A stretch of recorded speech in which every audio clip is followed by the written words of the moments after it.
नमस्कार साथियों। दुनिया में जब चर्चा होती है कि चीन और भारत कहां पीछे रह गए, तो आंसर निकलता है कि भारत ने मेड इन इंडिया बहुत लेट शुरू किया। चाइना 1980 के दशक में ही अपने यहां पर निर्माण की सुविधाएं विकसित कर दिया था। समझदार अर्थशास्त्री सलाह देते हैं कि अच्छा है, भारत भी अगर मेक इन इंडिया करेगा तो फायदा रहेगा। चलिए, बहुत अच्छी बात है। लेकिन आज का सेशन जो हम आपके साथ साझा कर रहे हैं, यह बड़ा ही अजीबोगरीब है। चर्चा यह है कि चीन अब दुनिया को केवल माल ही नहीं बेच रहा है, अपनी फैक्ट्रियां लगा दे रहा है दूसरे के देश में। आप कहेंगे सर, इससे तो भारत जैसा देश जो सपना देखता है कि मेड इन इंडिया हो, तो ये तो मेड इन इंडिया होने लगेगा। बिल्कुल सही कह रहे हैं।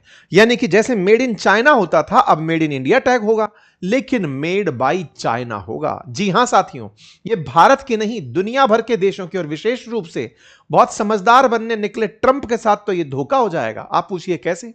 साहब, ट्रंप ने पूरी दुनिया में यही तो आह्वान किया था, आओ और चाइना में आकर के फैक्ट्रियां लगाओ, अमेरिका में आकर फैक्ट्रियां लगाओ, नहीं तो टैरिफ लगा दूंगा। दुनिया भर की कंपनियों को धमका धमका के अपने यहां बुलाने का जो प्रयास था, अब वो उन्हें धता बता रहा है। चाइना चाहता ही यह है कि तुम लगवाओ फैक्ट्री। भाई साहब, ट्रंप अभी जब गए तब उनके साथ एक जॉइंट इन्वेस्टमेंट की सांठगांठ भी कर लिए चाइना वाले कि ये तो हम चाहते ही थे, फंस तो तुम हमारे ट्रैप में गए। अब आप में से कुछ लोग पूछेंगे, इससे क्या फायदा होगा? फायदा यह होगा जनाब कि चीनी कंपनियां जाकर दूसरे देश में अपनी फैक्ट्री लगाएंगी, फैक्ट्री लगाकर माल बेचेंगी, माल बेच करके पैसा कमा के अपने देश आएंगी। ये तो बिल्कुल वैसे ही है जैसे आज भारत के अंदर कोको कोला बैठी हो या मैगडी बैठा हो, चाहे माइक्रोसॉफ्ट बैठा हो या गूगल बैठा हो। दुनिया भर की कंपनी भारत में बैठी हैं, भारत के ही लोगों का इस्तेमाल करती हैं, पैसा बनाती हैं, अपने देश ले जाती हैं। बस हमें टैक्स ही तो दे रही हैं, और थोड़ा बहुत पकड़ लो तो कुछ लोगों को रोजगार। ट्रंप ने जो तरीका अपनाया कि लोगों को रोजगार मिले, इसलिए लोग वहां पहुंचे। चाइना के लिए तो ये विन विन सिचुएशन हो गई। चाइना तो छोड़ो, यूरोप में तो इस बात की चिंता हो रही है कि चाइना वाले जिस तेजी से फैक्ट्री लेकर आ रहे हैं, मुसीबत खड़ी कर देगा। मैं एक फैक्ट बताता हूं, फिर आगे बढ़ूंगा। लगभग 2024 की बात है कि लगभग $190 बिलियन का चाइना वालों ने दुनिया भर में निवेश किया। उससे 10 टाइम्स ज्यादा, यानी कि लगभग $1.5 ट्रिलियन के आसपास इन लोगों ने पैसा बनाया। उसमें से $100 बिलियन टैक्स चुकाया और पैसा लेके घर चले आए। ये रिपोर्ट्स हैं। अब जो चाइना के फैक्ट्री कॉलोनाइजेशन की बातें कर रही हैं कि बोले छोड़ो माल बेचने का, दुनिया में सबसे ज्यादा, अगर ऐसा समझे कि दुनिया के सारे देश, यूएन के अंदर 193 देश हैं, अगर ये मान लीजिए 100% माल एक्सपोर्ट करते हैं, तो अकेला 28% माल चाइना एक्सपोर्ट कर रहा है। आज अमेरिका नंबर 2 पर बैठा है, लगभग 17% माल एक्सपोर्ट करता है दुनिया का, 28% से ऊपर चाइना कर रहा है। मामला अगर वैल्यू में करें तो भारत की जितनी जीडीपी है, इतना तो वो अकेला एक्सपोर्ट कर रहा है। ऐसी स्थिति में अब अपने देश से छोड़ो, दूसरे के देश में पहुंचकर, क्योंकि खुद की सारी क्षमताएं फुल हो गई, बोले बहुत बना लिया माल, अब क्या करें? बोले चलो दूसरे के फैक्ट्री लगाते हैं। आज का सेशन इसी बात पर है। दुनिया के देशों के बारे में चर्चा जानेंगे, कैसे कैसे हाल हो रहे हैं। अब मेड इन चाइना नहीं, मेड बाई चाइना हो रहा है। हेडलाइन वॉल स्ट्रीट जर्नल लिखता है, China is exporting its factories across the world and spooking the competition. लोगों को लग रहा था कि हम अपना बनाएंगे, हमारे देश में बनने लगेगा तो हम चाइना बन जाएंगे। इनने कहा लो बेटा, फैक्ट्री भी हमारी। ये तो ब्रिटिश ईस्ट इंडिया कंपनी वाले जो किया करते थे, कच्चा माल लेके ब्रिटेन में माल बनाना, इनने कहा सुनो, माल भी यहीं बनाएंगे, तुम्हारे को ही बेचेंगे, पैसा ले जाएंगे, हमको क्या ही हेडेक है। चाइना खेल रहा है बॉस। यही कारण है कि ये बहुत बड़ी सुर्खी बन चुका है। खैर, खेल तो हमारे बच्चे भी रहे हैं इन दिनों। जी हां, आजकल जो हमारे एआई के कोर्सेज चल रहे हैं, जिनकी क्लासेस का लिंक हमने कमेंट बॉक्स में लगा रखा है, समर वेकेशंस में हमने बच्चों को कुछ टास्क दिया था, वीडियो मेकिंग का, ऑडियो जनरेशन का, स्क्रिप्ट राइटिंग का। बच्चों ने क्लास में जो बनाकर दिखाया, बस उनका मैं सैंपल आपके सामने रख रहा हूं। ये क्लास में ही बनाए हुए वीडियोस हैं, ऑडियोज हैं, जो हमारे जो 10-10 साल के, 12-12 साल के बच्चे इन दिनों क्लासेस पढ़ रहे हैं, एआई के यूज सीख रहे हैं। उन्होंने कैसी कैसी स्टोरीज बनाई हैं एआई की मदद से। ये कुछ स्टोरीज के सैंपल्स हैं जो हमारे विद्यार्थी इन दिनों लगातार लाइव क्लासेस ज्वाइन करके चीजें सीख रहे हैं। उनको हमने ये प्रॉमिस किया था कि आपके काम को हम सबको दिखाएंगे, तो साहब बढ़िया बच्चों ने खूब सारे अच्छे अच्छे वीडियोस क्रिएट किए हैं, एनिमेशन से स्टोरीज बना रहे हैं, और अब जल्दी ही वो वेबसाइट भी बनाना सीखेंगे। और तो और कुछ स्टोरी राइटर्स ने स्टोरीज भी अच्छी लिखी हैं, कुछ बच्चों ने एनिमेशन से वीडियो गेम्स तक क्रिएट करने शुरू कर दिए हैं। यदि आप भी सिखाना चाहते हैं अपने बच्चों को, तो लाइव क्लासेस अभी चल रही हैं, जल्दी से जाइए और उन्हें ज्वाइन कराइए, बच्चों को कुछ नया सिखाइए। ठीक है, कुछ ने तो वीडियो गेम तक बना बना के हमें भेज दिए हैं। एनीवे, चलिए, तो लिंक मैंने कमेंट बॉक्स में लगा दिया है। अगर आप भी अपने बच्चों को सिखाना चाहें, घर की महिलाएं, घर के वयस्क भी सीखना चाहें, जरूर ज्वाइन करें। एआई का यूज आज के समय के लिए अच्छा है।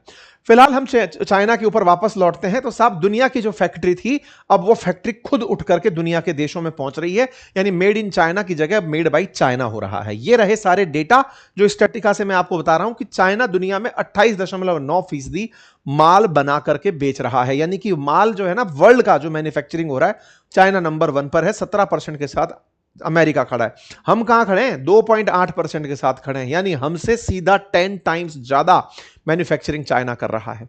यानी कि हम वैल्यू में नापे तो अमेरिका मिल जाए, भारत मिल जाए, जर्मनी मिल जाए, सब मिलकर के 4.1 ट्रिलियन का टोटल प्रोडक्शन करें, अकेला चाइना खुद $4.16 ट्रिलियन का एक्सपोर्ट करता है। मतलब समझिए कि भारत तो कहीं खड़ा ही नहीं है, 10 टाइम्स हमसे ऊपर की तरफ निकल कर खड़ा है।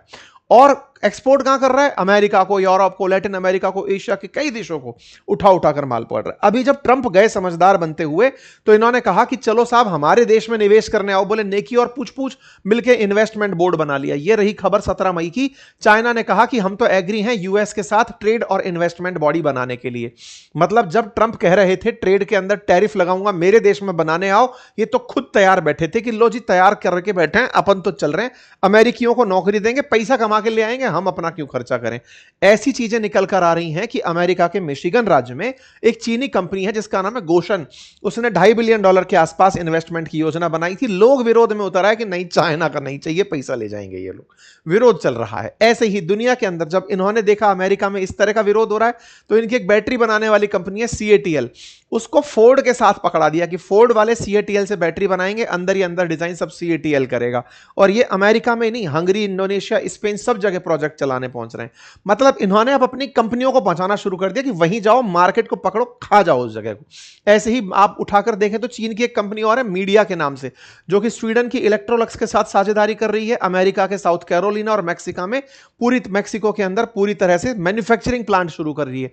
ब्राजील और थाईलैंड के अंदर कई उत्पादन इकाइयां बना रही है। कारण सिर्फ इतना सा है कि चाइना ने वर्ष 2000 के अंदर एक स्ट्रेटेजी बनाई थी जिसका नाम था चाइना चुहाई स्ट्रेटेजी। अब ये चाइना चुहाई स्ट्रेटेजी क्या थी? असल में इनका मतलब था गोइंग ओवरसीज, यानी देश से बाहर निकलो और जाकर के बाजार पकड़ो। शुरुआत कैसे हुई?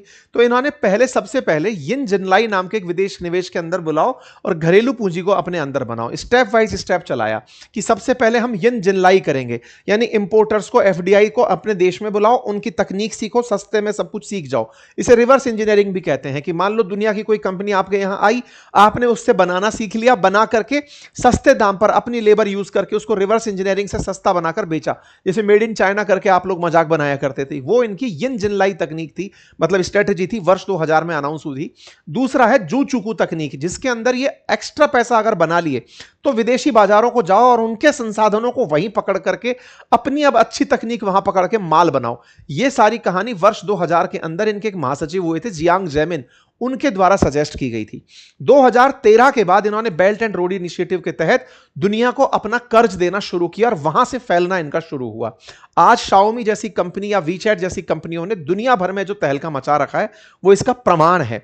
चाइना ने आउटवर्ड FDI यानी अपने देश से दुनिया के देशों में जो निवेश किया 2024 में वो $192 बिलियन का था। ये चाइना का ही फैक्ट शीट है जो दिखा रहा हूं आपको, इसके अंदर ये डेटा है, आप पढ़िएगा तो यहां निकलेगा 3.6 ट्रिलियन US का सेल्स रेवेन्यू जनरेट किया है इन लोगों ने अपने देश के बाहर जाकर के, और मात्र $82 बिलियन का इन्होंने टैक्स चुकाया है।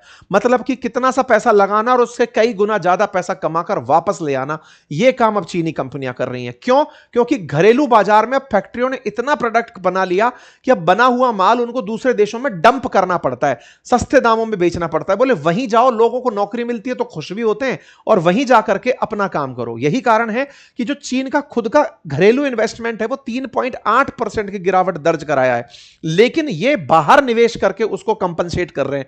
यानी कि अपने देश में भले ही कंपनियां काम कर रही हो, क्योंकि इतना बना लिया, करें क्या, दुनिया के देश हमसे माल नहीं मंगा रहे हैं, कोई बात नहीं, उन देशों में पहुंच जाओ, वहीं के लोगों को रोजगार दो, अल्टीमेटली पैसा देश में लेकर आ जाओ। यह काम चल रहा है इनका। आज जब भारत $650 बिलियन के फॉरेक्स रिजर्व के साथ खड़ा है, यह लगभग $4 ट्रिलियन का फॉरेक्स रिजर्व रखकर बैठे हुए हैं।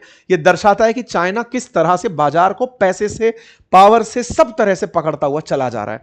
आप देखिए कि चाइना में इतना सस्ता माल बना लिया इन लोगों ने कि प्रॉपर्टी के दाम नहीं उठ पा रहे हैं, क्योंकि सब कुछ मल्टीपल्स में तैयार कर दिया, खर्च मतलब सस्ते में इतना उपलब्ध करा दिया कि दाम सही से निकल नहीं पा रहे हैं। तो घरेलू बाजार की टक्कर को अब इन्होंने विदेशों में शिफ्ट कर दिया है और विदेशी बाजार में पहुंच रहे हैं। फायदा तो समझ में आ ही गया, फायदा दुनिया के सारे सेक्टर्स में इनकी एंट्री अब होने लगी है।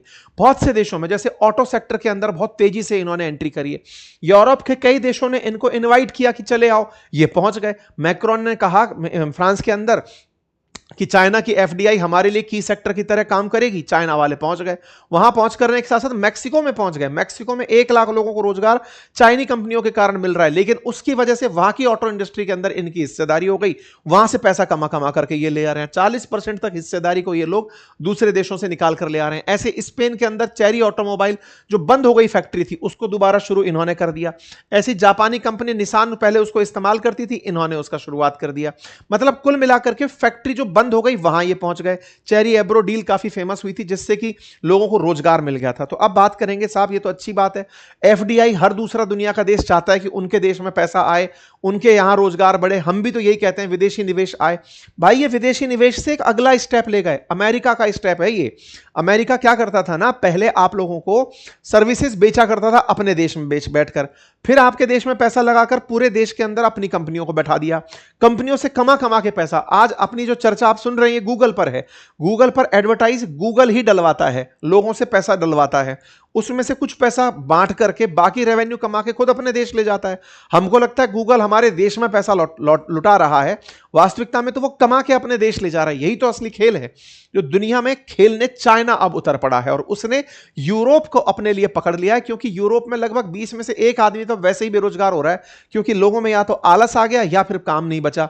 ये यहां पर पहुंच करके उनके बाजार को खा रहे हैं। जर्मनी जो है ना, वो यूरोप के अंदर बड़ा प्रोडक्शन करता है, इंडिया से ज्यादा प्रोडक्शन जर्मनी का है एनुअल कम मैन्युफैक्चरिंग के अंदर अगर देखा जाए, कंट्रीब्यूशन वर्ल्ड वाइड। ये वहां पर पहुंच गया, वहां की कंपनियों को जाकर के ये उठा रहा है, सस्ते दामों पर लेबर को रख ले रहा है, वहां जाकर के भी चाइनीज लेबर भेज दे रहा है, चाइनीज मशीन भेज दे रहा है, बोले ब्रांडिंग अपनी करके रखूंगा, लो चलाते रहो। इससे यूरोप में बड़ी बेचैनी बढ़ रही है। मतलब अब वो लोग ये चाह रहे हैं कि 100 मिलियन यूरो से ऊपर अगर कोई इन्वेस्टमेंट आ गया तो पहले समय देखेंगे कि कहीं हमारे साथ धोखा तो नहीं हो जाएगा। इस तरह की ऑब्जर्वेशन चाइना को लेकर के चल रही है। मतलब कुल मिलाकर चीन से यूरोप डर भी रहा है, बुला भी रहा है, समझ ही नहीं आ रहा है। चाइना वाले जिस भी रूप में देखो सब जगह पहुंच जा रहे हैं। इससे असल में दिक्कत हो रही है डेवलपिंग कंट्रीज को। कैसे? जैसे इंडोनेशिया है, इंडोनेशिया के अंदर ना गारमेंट सेक्टर के अंदर भयंकर इन दिनों ले ऑफ्स हुए हैं। क्यों? चाइना वालों ने 1000 कंटेनर कपड़ा भर के भेज दिया इंडोनेशिया में।